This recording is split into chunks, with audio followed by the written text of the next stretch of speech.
Like, you know, we have a world where time is money. Right. And we've created that world. Right? Time and definitely is money, absolutely. Right. So if you had no time, you'd have no money. Yeah. Yeah. So I was telling you about this poll we did in Victoria, and the question is, do you think the elections are a fraud? No, I don't think they're that. I think that money definitely buys votes. I think that politically, if you don't have the financial means, then your vote doesn't carry quite as much weight. So is that the almighty dollar, you know, taken to its extreme of you know, the money and freedom and government all equate? Well, I wouldn't go quite as far as that, but I would say that in certain parts, if you don't have the financial aspects to buy votes, corporately I'm talking about right now, if the corporations didn't have the dollar, then they wouldn't be able to influence to quite the extent that they obviously do. So who are you and what do you do? What do you do? Teacher. You're a teacher. You're out biking? Both of us are teachers. Yeah, we're out biking and climbing up the pass, and we just realized that we had a flat tire, and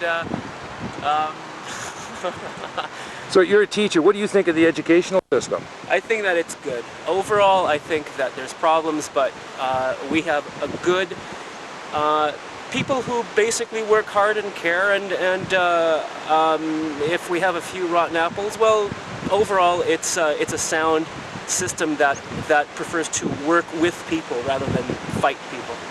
Do you think education has to be subversive to be effective? Subversive? No, of course not.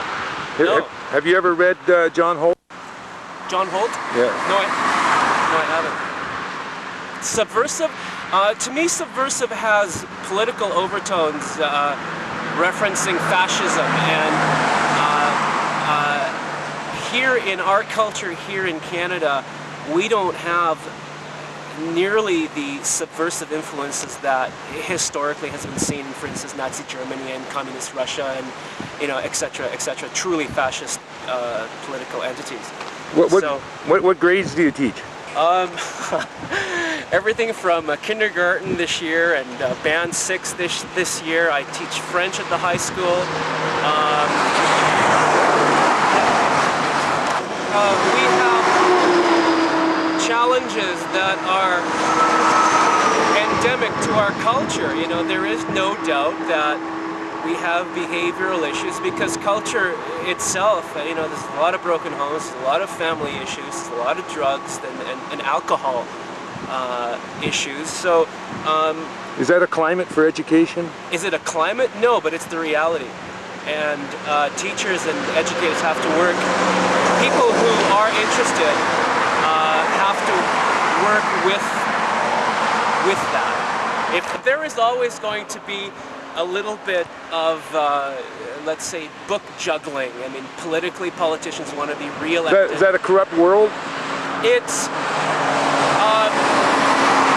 I believe that there's levels of corruptions, and from a pragmatic level, we live in a culture where there is a little bit of it, but it's not nearly to the extent, and we have to face that, it's not nearly to the extent that is, again, endemic to other political cultures that are far more fascist-oriented and far more limiting to the average You don't person. think that's a propaganda by this government?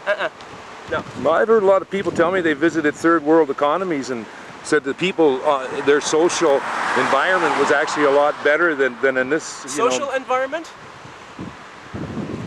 Different things come in different packages, different parts of the world value slightly different things, absolutely, but there's no doubt that we live in a very fortunate part of the world politically.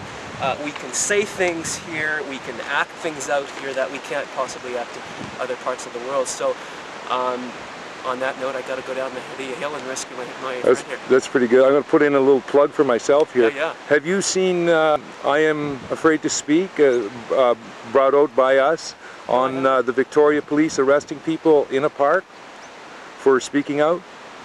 No, I didn't see that. No, I didn't see that. I like Victoria. Interesting footage. I like the way that Victoria has matured in the last 10, 15 years as younger, more radical types have just basically contributed to the musical scene and the art scene and the political scene and I mean, Victoria is far more interesting now than it was when I was a kid. Yeah, there was a group of people that got together to oppose the banks and their corporate profits being so excessive. I completely agree with that. Let's just briefly talk, and then I gotta go about credit cards. I mean, Mark of the beast? Total. What do you think? What do you think about it being the mark of the beast? The mark of the beast? 666, you know, the prophetic terminology? No. No, you wouldn't go that far? No. Not it's the almighty buck. Not even close. Come on, buddy. Not even close. Not even close. Those are more superstitious than. How much superstition's in our culture? Oh, lots of it. Where do the laws come from? All the dead. Well, they don't come so much from superstition as from a process of enlightened, relatively enlightened evolution. You know, I think that we are sputteringly evolving as a culture and as a race, and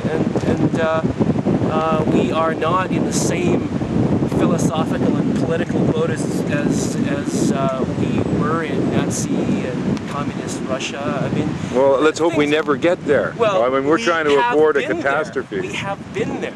We have been there. It's not a question of let's hope it never happens. We've been there. Yeah, are we learning from our mistakes? I am. Yeah, I think so. I can do no better. Yeah. All right, well, thank you very much. Hey. This is Jonathan and David, One Earth Communications, and you're from Creston? No, well, now, yes. Is that where you're working there? Yeah. And I'm from Vancouver by way of Israel, by way of France, by way of Eastern Europe. Yeah. And then right back to the beginning of man? Definitely.